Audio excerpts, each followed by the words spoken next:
This month, we're getting real about Black history. Nearly 70 years ago, arguments began in the landmark Supreme Court case that desegregated public schools. And today, we're hearing from the first Black student at the University of Florida who grew up in Orlando. Channel 9 anchor Christian Bruey talked to him about making history and the issues he faced both inside and outside the classroom. George Starke Jr. was raised here on Terry Avenue in Paramore. His father was the first Black doctor to acquire membership in the Florida Medical Association. So it's no surprise when George Jr.'s chance to make history arrived, he took it.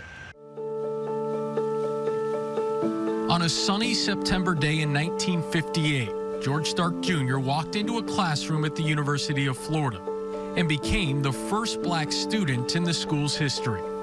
Did you realize in the moment the magnitude of what you were doing? No, I did not.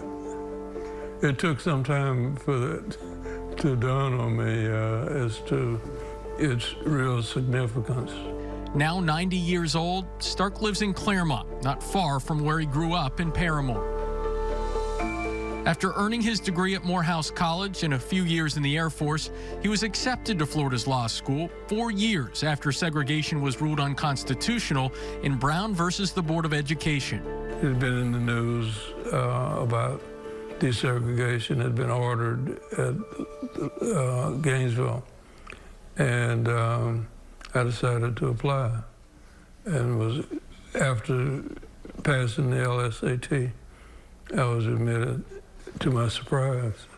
That first day, Starke was not met by overt racism outside the classroom like other barrier breakers were in the South. I was wondering whether I was going to run into something like that at the University of Florida, and the answer was no. But inside the classroom, there were issues. They had a lot of difficulty finding a mentor who, once we found him, was ostracized by the faculty. Some of the faculty would speak and others would not. There was also one instance during his first semester where law enforcement informed him his name had come up in Klan meetings. Thanksgiving, I had been told don't go through the forest, the national forest, to go home, and instead to go through Jacksonville. Those stresses eventually took their toll, and Starke left the law school. He still went on to a successful career in corporate finance. Then a few years ago, he was recognized by the University of Florida with an honorary doctorate of law. Do you feel like a hero to some people? I do realize that there was a lot of value and significance in going there and doing what I did, and that would inspire others.